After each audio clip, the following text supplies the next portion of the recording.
Hello there guys, I'm Unstable Voltage and welcome to Chaos Reborn. I've done quite a few videos for this game in the past, but that was mainly during the Kickstarter when the game was in prototype, and I've also shown a few of the mechanics with the multiplayer PvP battle system, but this video is designed to show off what has been added in the most recent patch, which is version 0.29, and that mainly includes things like the Forge and the Realm system, which is the single player element of the game. So two things first of all, just before we start. First of all, full disclosure, I backed this game on Kickstarter and I've been a supporter of it ever since. I helped with promotion during its Kickstarter and since then, and my name is in the game's credits as such. I also speak to the developer on a regular basis, so I'm not employed or sponsored by Snapshot Games in any way, but obviously I do have a vested interest in the game itself, so you should bear that in mind when you consider anything that I say. That said, this video isn't designed to be a critique, it is designed to be a showcase. Secondly, the game is still in early access, so anything that you see in this video is subject to change. The game is constantly undergoing new mechanics, balance changes, and tweaks and things to try and get everything working in a way that everyone is going to enjoy. So one of the first things that's been added in version 0.29 is the Forge. Now, the Forge is a very specific tool that is available to people who backed at the Forge Master level. So that's whether you backed at the Forge Master level during the Kickstarter, or if you purchase the game and go through the backer upgrades and upgrade your pledge to the Forge Master. What the Forge Master allows you to do at the moment in its current form is you can create your own pieces of equipment. At the moment the game has two pieces of equipment for each wizard, which is your body gear and your staff. I think originally hats were planned as well, but that wasn't working out too well. Might change again in the future, but I can show you roughly the way that works. If I go into the Forge here, now everything's looking slightly greyed out. This is because I've already created my first piece of gear. So it allows you to create two pieces of equipment, or at least two pieces of equipment twice.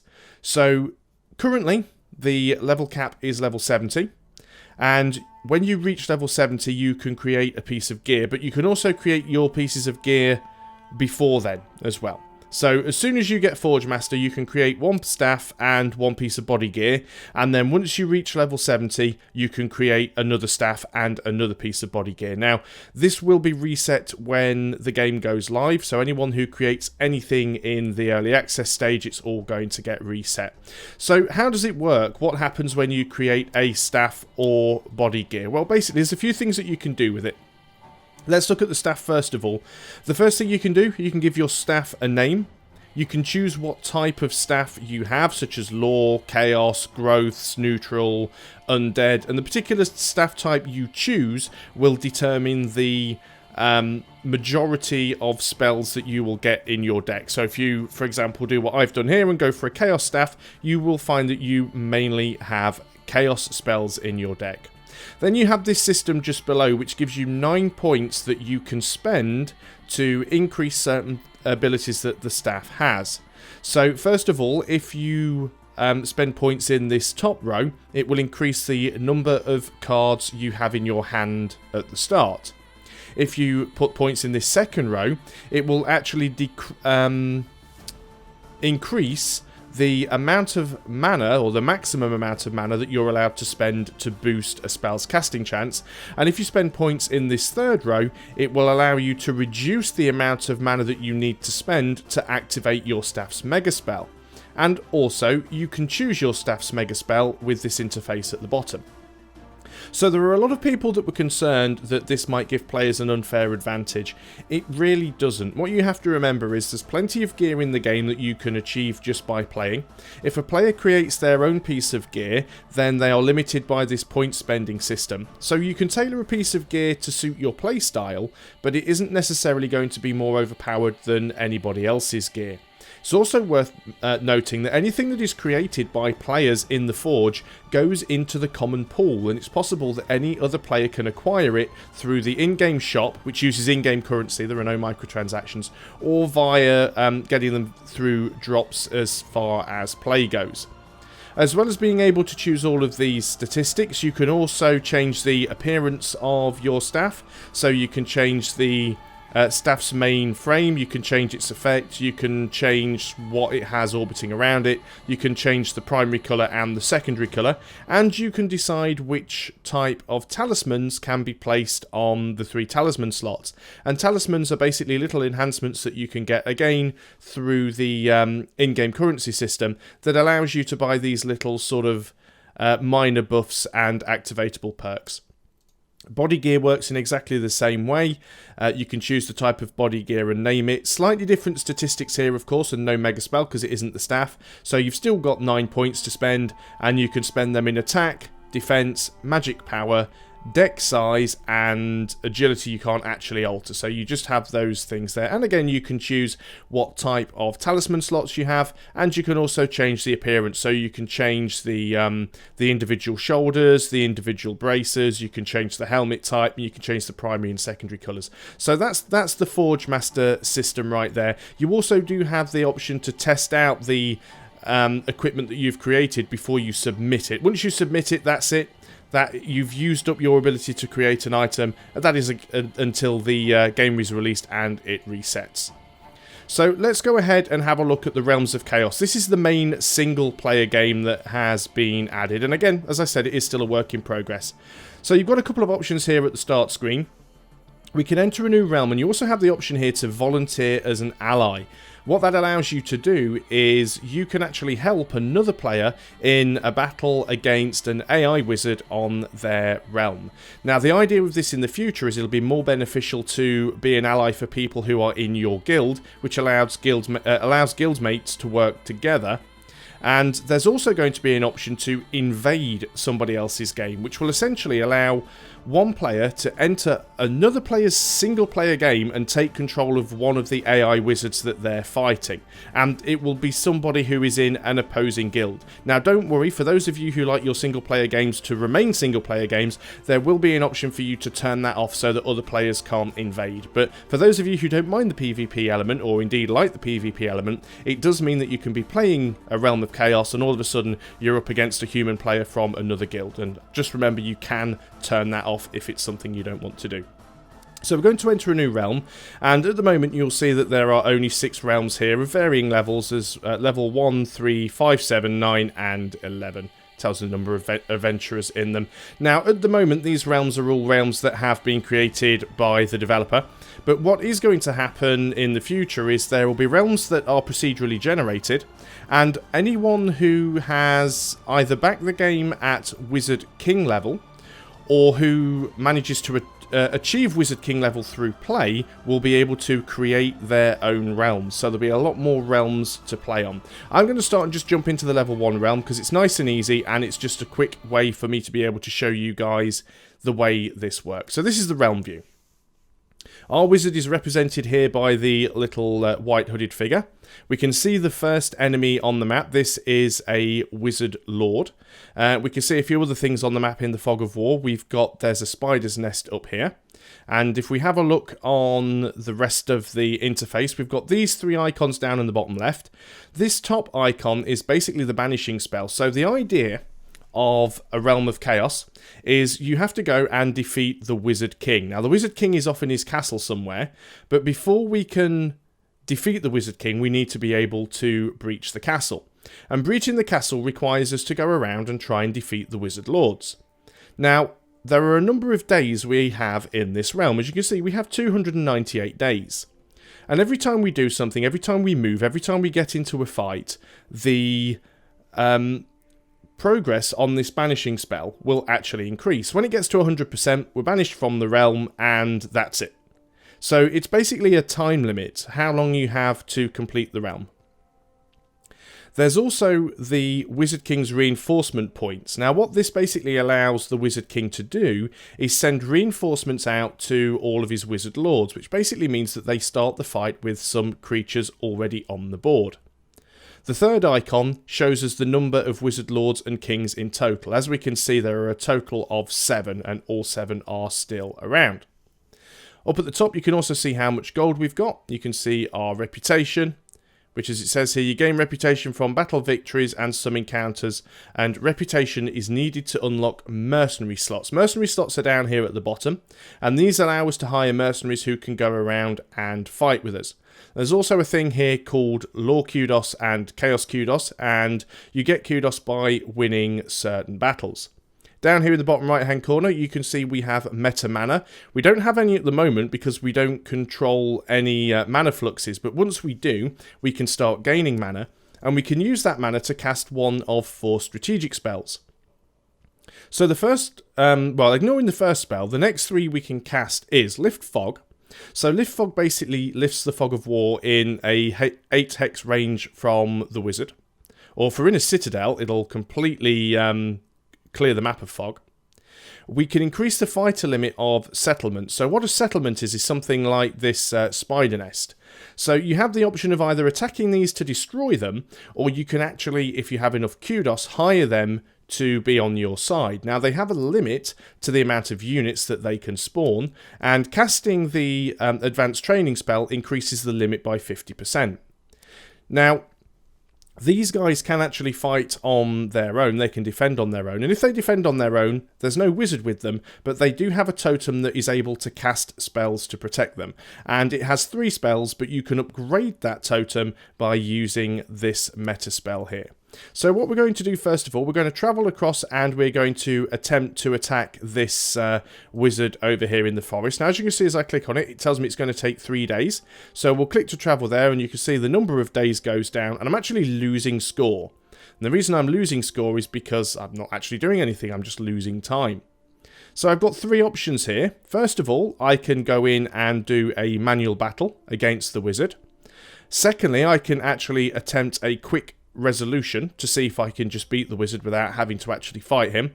And thirdly, I can actually request a human ally. Now that will cost me 33 gold, but if I choose to do that, it will pick an ally from the people who have queued and activated to be able to become an ally. What I'm going to do here, just for the purposes of this video, I'm going to attempt a quick resolution. It tells me here that I've got a 71% chance of success, so let's try that. Now, I was unfortunately defeated, but that's fine because that allows me to show you the death mechanic. So what happens here, I have the option to return to Limbo, which is essentially quit, go back to the main menu, or I can resurrect for 0 gold. Now, the reason this is 0 gold is because it's a level 1 realm. As the realms go higher, it will cost gold to respawn, and the higher the realm, the more gold it will cost. So because this is level 1, it doesn't cost me anything. So I've respawned here at my tower, and as you can see, it's now popped here, and it says that the Wizard King has reinforced his lords. He's spent his reinforcement points, and we can now see that this wizard here actually has a number 1 next to his name. Now that means he has 1 creature on the board with him. If we mouse over, we can see his ally is a lion. We're going to go and try that again. We're going to go down there. Now our victory chance has gone down from 71% to 67% because he now has an extra creature. We'll just try the quick resolution again. Now once again, I happen to get unlucky and lose the roll. I can reconstitute for 0 gold. All the time here, of course, I'm losing time. But we did kill his lion. He doesn't have his lion anymore. So I'm just going to go back in. And it's back up to 71%. We'll try once more. We actually got the victory that time. So I get some gold. I get some reputation. And I get some Law Kudos and Chaos Kudos. Now, I don't get any XP. You don't get XP if you do the battles on the auto-resolve. You actually have to fight the battles if you want to get XP. So let's just go up here to this this spider cave. That's going to take 6 days up to the spider nest. Now you can see here we actually have the option to recruit this settlement. We can attack them or we can recruit them because we have enough kudos. So we're going to recruit. Now what this allows me to do, I can just move my wizard out here a little bit, is if I click on the nest, I have the option to select Spider's Nest, and as you can see, fighters supported 0 of 4. So we can have up to 4 fighters in the Spider Nest, and if we were to use that meta spell, the advanced training, that would increase it by 50%, which would put the number up to 6. So the base spells that the totem has is the Magic Bolt, Subversion and Teleport, And if we were to go there and use the totem upgrade spell, what that would then do is it would add Magic Bolt, Guardian Totem, and the Elephant spell. So at the moment, the Spider's Nest will produce spiders and rats. I'm just going to keep looking around the map because I know where there are some other encounters, and here's one here. So you will get these encounters that pop up, and this gives you an option for certain things that you can do. Choices to choose from. Sometimes they're good, sometimes they're bad, but these at the moment are all static, so I know which one to pick. So I'm going to pick this one here. Gives me the option either not to hire an ally or to hire a skeleton for 0 gold. Now we do have a couple of mercenary slots open. It costs 0 gold because we're just playing on a level 1 realm, so I'm going to go and hire the skeleton. And as you can see, now I have this skeleton mercenary. He will help me in fights. You can tell that by the number 1 next to my picture there. I'm going to start moving down because I know just here there is a dwarf fortress or dwarven stronghold. And as you can see, the spider nest is actually starting to recruit spiders. If I just tell it to wait a couple more days and another unit has spawned. And what I'm going to do is I'm going to select the spider's nest and I'm going to tell the spider's nest to come and attack this dwarven stronghold. Now I'm going to wait a few days, because that will give a chance for the spiders to get down here, and we're producing more units. And now I'm going to go and attack the dwarven stronghold myself. Now, I can't recruit it because I don't have enough lore kudos, but I can attack it. I do have the option to do things like the quick resolution, but this time around I'm going to go into a battle, because I want to show you how a battle looks when you don't actually have a wizard in there. So as you can see, here's my wizard. I also have my skeleton, which is the mercenary that I hired from that event. Didn't cost me anything. And I also have these 2 spiders, which travelled over from the spider's nest that I captured. Now, my opponent has several dwarfs. I can actually see 4. 1, 2, 3, 4. 2 eagles. And this is the totem.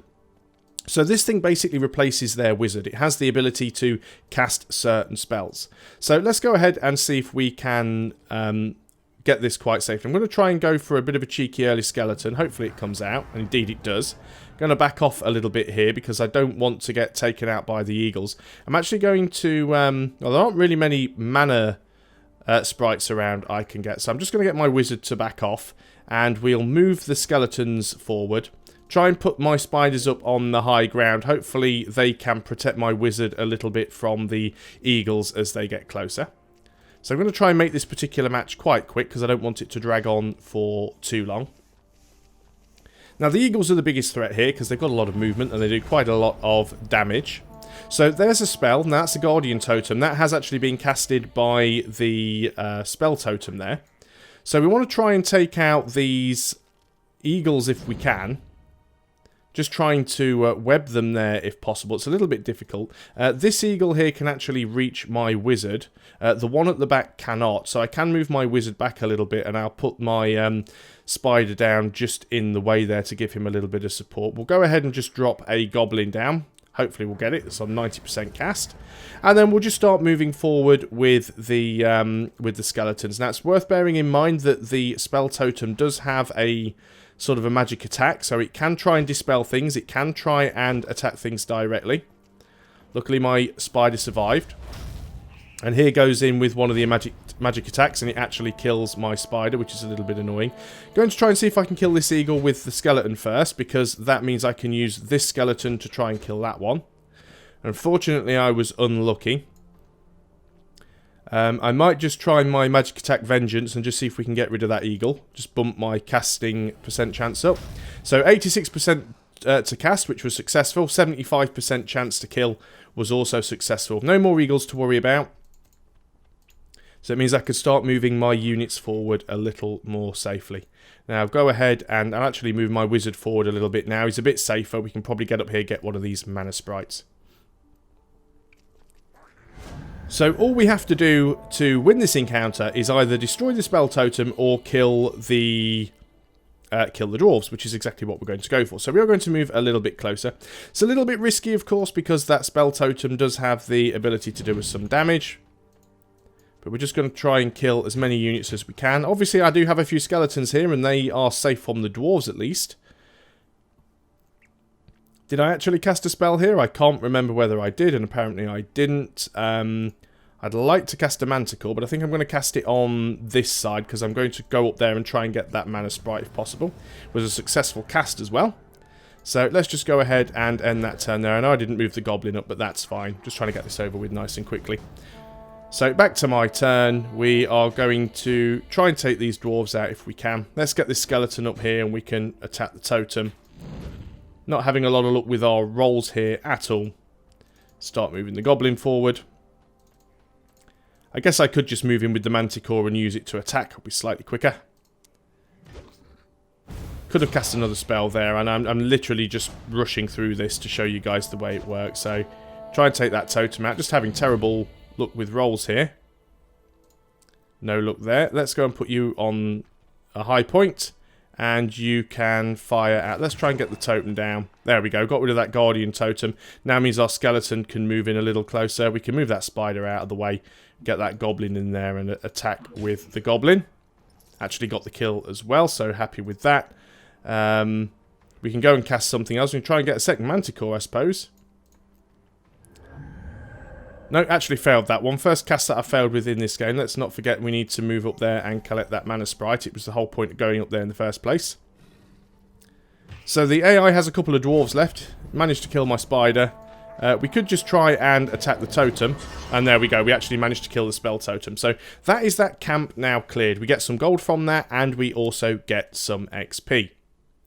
So now we've managed to wipe that out. It gives us the gold and XP. Now another thing that can happen is the Wizard King can actually spawn these things called Marauders. And what Marauders will do is Marauders will come over and attempt to recapture these cities and strongholds and things like that.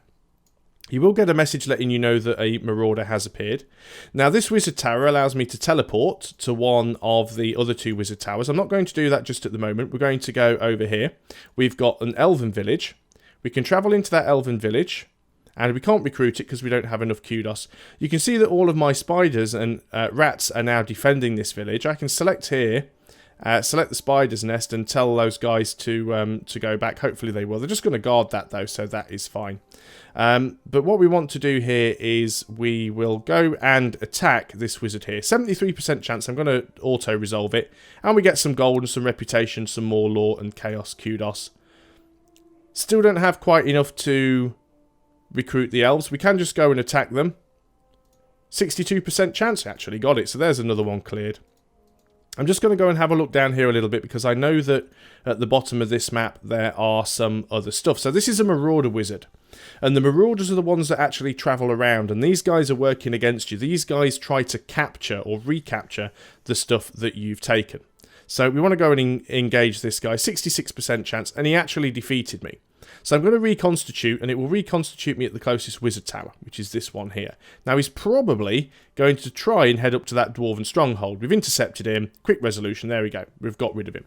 So there are only 5 wizard lords left. So we're going to continue to have a look around the map. Got another encounter here that we can choose. So we're going to pick one here. We actually lose 3 days. So that was a negative effect. What have we got here? This is a giant village. We can recruit the giant village. And we've got, once again, here we have ourselves another wizard lord. And he has 2 allies with him on this one. We'll try and auto-resolve. We actually got defeated. Now, normally I wouldn't keep going for the auto-resolves, but I'm just trying to do this for speed. We've got more reputation, so we've got some more slots for allies. Now, one thing that is a little bit... Well, we did lose our skeleton in the previous battle. Let's go and see if we can take out this wizard lord. And we did. So that's another one cleared. And we want to go and see if we can take out this wizard lord as well. 68%. And we've got him. So now we can see the number of wizard lords is really getting low. And what we want to do is we want to go and breach the Wizard King's castle. Now, in order to do that, there's 2 ways of doing it. The first way is to completely eliminate all of the wizard lords, and then we can go and attack the Wizard King. The other way is to get into a citadel and cast the breach spell. Now, the breach spell does require a certain amount of mana. Now, we see we've got a mana flux over here, so we need to capture this because we need to actually get some mana. I'm going to go ahead and go for the quick resolution. It's most likely going to lose. And again, I'm just doing this because it's quicker for me to do this than it is for me to keep fighting the battles. We've got another Marauder Wizard down here who may well be going to attack the giants there. He's actually giving me the slip, quite annoyingly. 60% chance. There we go. We've got rid of him. Let's see if we can get back up here. What I could have done is told the spiders to go and help me. Would have given me a higher percentage chance, but let's just go up here and do this. Got defeated again. So what I'm going to do is I'm going to select this place, select Spider Nest, and I'm going to tell them to go and attack there. Meanwhile, I am going to go and go up to there. So they might go in and do some damage. They're going to wait for me to arrive. So I'll have a slightly higher chance now because I've got some people with me. Not doing very well here. It's really not working out the way that I expected. Just trying to get some mana. That's the problem. Can't actually cast the spell without having mana. There's another Marauder Wizard appeared somewhere on the map. And there he is. He's actually following me behind. He's probably going to try and reclaim something. He's actually caught up with me there. We actually beat him as well. That was quite lucky. That was our spider actually fighting there. Let's go in with our wizard. 56%. Defeated again. Just not working out very well for me here. All I'm trying to do is getting very weak now because he's actually losing quite a lot of his units. 76% chance of victory. There we go. So he's now out. We have this mana flux. Now we're going to start gaining mana every turn. We can look around the map a little bit more. There's a goblin village here. We can go ahead and recruit those if we want to. Now we have these things here. We have these seaports. Seaports are useful because they allow you to purchase certain things such as rumours that allow you to find various things on the map. So you can purchase a rumour and it will reveal things for you on the map, tell you a direction to go. There's also a shop where you can buy certain talismans and body gear for the gold that you have in the game. And you can also go and hire yourself mercenaries. So we could spend 16 gold and we could hire ourselves a skeleton. We could also go and hire ourselves an elf if we wanted to. And we could, let's go ahead and get the goblin and the dwarf as well because we have enough slots for them. So we've got 4 mercenaries here. Now we're going to go up here and have a quick look, see what we can find. Now this is showing us an encounter. And we're just going to pick something at random here, and I just randomly lose some money because I wasn't really reading what I was doing. Up here we have ourselves another a manticore nest. We can recruit them, so we've got a lot of stuff on our side. So let's just go back over to the seaport. One other thing you can do from the seaports is you can actually travel to another destination. Now it does take time, and it costs gold. And the more mercenaries you have with you, the more it costs. Marauder Wizard has appeared. He's actually going back the other way. We're going to go down here and attempt to capture this paladin stronghold. Let's go ahead and recruit them. Now he's probably going to try and recapture that mana flux. What I might do is just tell everybody to go and defend this. And I will continue to move down. And we'll just pick something randomly, losing more stuff because I'm not really reading what I'm doing.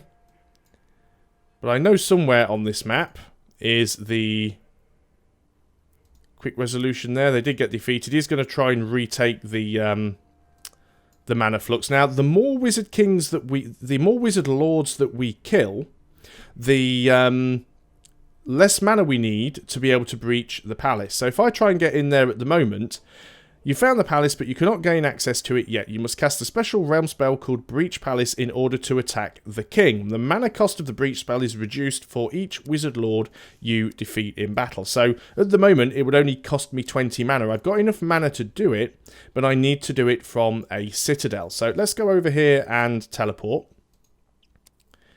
These guys are going to keep getting defeated. He's going to try and take that mana flux back, which is very annoying, but it will be fine because we have enough mana to do what we need to do. Now, it's worth bearing in mind... Oh, he's still attacking stuff over here. We actually defeated him with all of our units, which was good. So it's worth bearing in mind that if you are a wizard lord or a wizard king, and that doesn't matter whether you purchased those particular backer rewards in the Kickstarter or in the early access, or if you've achieved those ranks through play, what that allows you to do is, as a wizard lord, your wizard can actually appear in people's realms, controlled by the AI. But what basically happens is if your wizard is in a realm and it defeats a player, you will actually gain some passive XP. Now, a wizard king, as well as being able to have their wizard king in a player's realm, wizard kings can actually create the realms as well. So this is part of the social aspect of the game, being able to create your own realms. Now what we're going to do here is we're going to teleport over to the other tower. And I'm going to try and remember where the citadel is. In fact, the citadel is down here. Probably should have just teleported that way. Would have been slightly quicker. So here's the citadel. We're going to go in and we're going to cast Breach Palace. There we go. We can now attack the palace. So let's go down so that we can teleport. We're going to go to the wizard towers. Costs us a little bit of gold. And we want to get over to the other one, which is over here.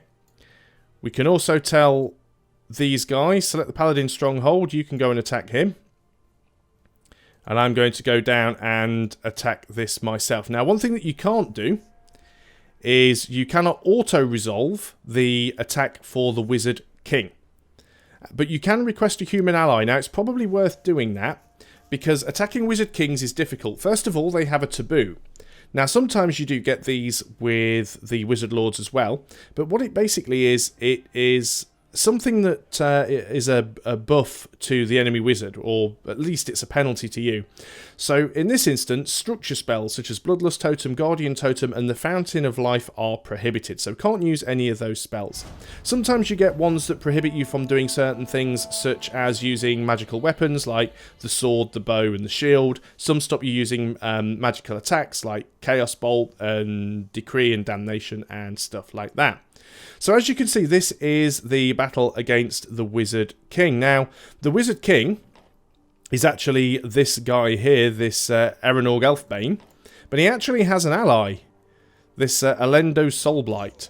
Now, the ally doesn't start with anything, but the Wizard King actually starts with quite a few units on his side. Luckily, we do too, because we did get a few units to help us. So I'm going to use these to the best of my ability to try and get a win here. Obviously, we also need to start casting as many units as we can. I'm going to try and bait him forward a little bit. I'm going to play a little bit passively, but starting to move my units into a position where I can do something. Try and hide behind my defensive units. Can move that goblin a little bit more, but I don't want to go out too far forwards. Got some Tanglevine here. Here comes an enemy Pegasus and instantly takes out my goblin. So it's definitely worth getting as many mercenaries and as many units as you can to help you in a battle, especially against the Wizard King, because they're very, very difficult to destroy. And did he just fail a rat pack? He did. 90% cast chance and the AI failed. So for those people who always say that it's fixed in terms of the AI or the player's always going to lose, apparently not. We really do want to try and take out that Pegasus if we can, because one thing it can do is it can sacrifice itself to protect somebody else.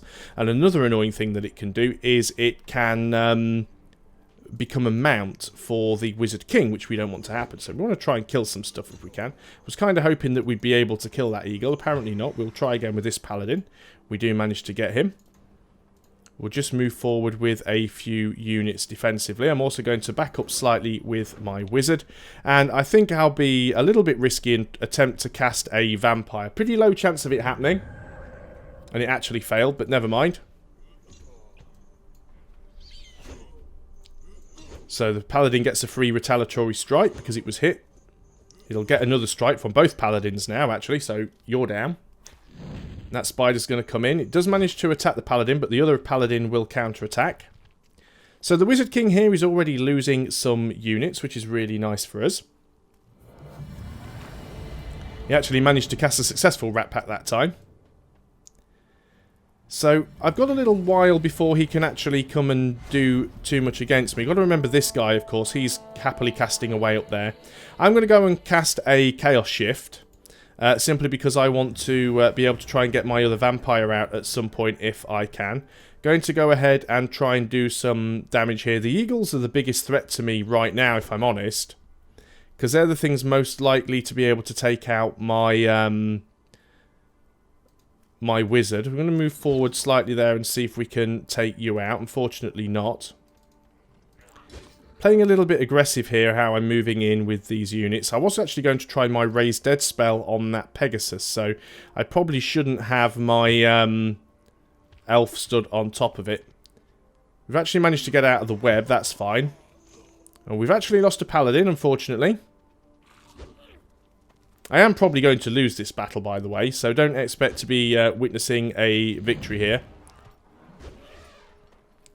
Unless I'm lucky enough to get in with a magic bolt, and I think I'm a little bit too far away. Although he is moving closer to me, which doesn't help him out. 1, 2, 3, 4. 1, 2, 3. He's still out of magic bolt range, unfortunately. But he doesn't have a mount. We might be able to go and kill him. Let's see if we can kill anything off here. It would be nice if we could kill you off. Going to move you off this hex and get you to fire at the eagle, I think. You can move a little closer and we're going to attempt that Raise Undead spell on the Pegasus. Actually failed, which is a real pain. So let's just move a few units forward defensively. I'm just going to go for broke in a second and just see if I can dive in onto the enemy wizard there and just see if I can magic bolt him.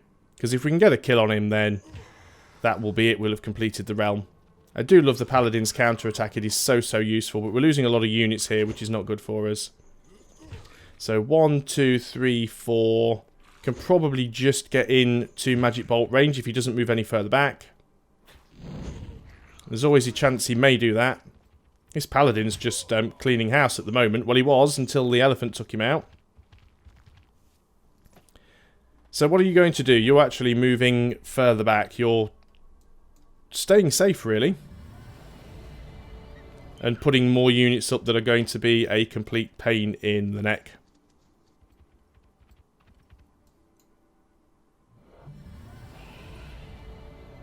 And you've got another elephant now. I'd love to be able to get a vampire or something. I think I am going to try and risk that vampire. 83% chance. And we actually get it. Having undead units on the field are very useful. We don't really have an awful lot. There isn't really any point me attacking with anything right now. Anything I do would be really risky. So I'm just going to go and back up over here. And we'll see if we can use this... got another Raise Dead spell, actually. We could try that Pegasus trick again. But he doesn't really have anything he can do to the... Well, he can web the vampire, which he's going to do just to be annoying. But he can't kill the vampire at the moment.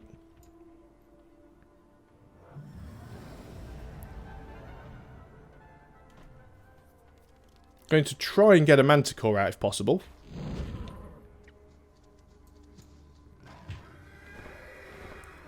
Well, definitely need the Manticore now, because we've just been hit by the lion. He's actually just taken my Raise Dead spell. Now, magic attack, a magic bolt will kill an enemy wizard. But any other magic attack, if it hits a wizard, just loses some spells for them. Now, we're actually engaged here, which is a little bit of a pain. We'll try and kill something. We'll try and summon in a Manticore if possible. Did actually get one, but we're engaged, so I can't actually move out of the attack range there, which is a bit of a shame. So we'll see what happens. We may well end up just getting killed here. So as you can see, it can be quite important later on to either make sure you've got a good army coming in with you, or you have an ally comes in to help you. Otherwise, it can make things a little bit difficult. This is actually quite a large arena. So large, in fact, that these rocks are actually clipping through the play space. We've lost our Manticore, and there we go. We got killed by the lion, and we are dead. So what happens now is we will be able to leave this game. We get some XP, and we have the option we can reconstitute and we can try again. But he does manage to get a reinforcement, and he gets all of his units back. So the Wizard Kings are actually quite difficult to take out, but with a little bit of careful planning, as long as you spend a lot of time going around the map and getting some allies and mercenaries to help you, you're in with a chance of defeating the Wizard King. But you do have to bear in mind that there is a limit to the amount of time you have. Once this time runs out and the banishing spell is cast, you are kicked out of the realm, and you pretty much have to start again with it. So this is the single player element at the moment. Probably not quite as complex as people were hoping for, but it is certainly still in development, and the developer is adding new mechanics to this all the time and tweaking it to try and make it much more strategic. And I think there's going to be good things that come from it. It's certainly still fun to play. I mean, the meat and potatoes of this game is the sort of arena battles that you have with the wizards, but it's quite nice that you have these options to start the fights with multiple units, that you have these various taboos that restrict the use of certain spells in situations, and it's a nice little way to tie together these various different fights.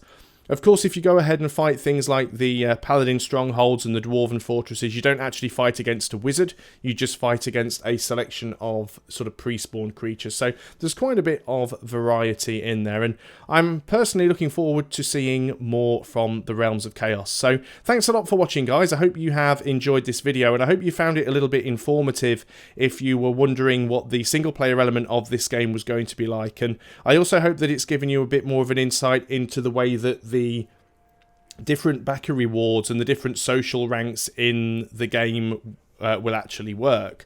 So just to recap, those who get Forge Master, which you can only get by purchasing it, that will allow you to both create a piece of gear anywhere between level 1 and 70, a staff and your body gear, and then also at level 70 you can create another staff and piece of body gear. Now you start with those, but they go into the common pool so anyone can get them, so it's not pay to win. No one is able to go ahead and get a advantage over other players by being able to buy a superior piece of equipment. The next rank up from that is the Wizard Lord. Now the Wizard Lord can be purchased as a tier upgrade, but you can also earn it in game, and when you become a Wizard Lord you can have your wizard appear in the realms and they will passively gain some XP from the battles they fight. If you become a Wizard King, which again you can get through purchase or you can achieve that level through playing game, the Wizard King can act as the AI Wizard King within a realm, so you get passive XP from battles, but the Wizard King can also create their own realms. Now there are two more tiers above Wizard King, which are demigods and gods, which you can achieve through play. Demigods can actually form guilds, and guilds can be made up of multiple Wizard Kings and Wizard Lords. So a demigod can actually rule over a selection of realms, and then the highest tier, which is god, will basically be over a multiple number of guilds, and they will be able to bestow certain blessings and boons upon their followers. As well as that, demigods and gods can do everything that Wizard Kings do. So a god or a demigod can actually have their own avatar in a realm. So sometimes you might be doing a realm and you might come up against a god. Now, it doesn't make them any more powerful. It does give them some slight cosmetic differences. It doesn't make them any more powerful, but it's certainly a little bit thrilling when you do come up against a higher ranked wizard in there. And of course, they are still able to create the realms as well. So that's basically the way that Realms of Chaos works. And I, for one, am quite enjoying it. So thanks a lot for watching, guys. I hope you've enjoyed this video, and I'll see you next time. Until then, goodbye for now.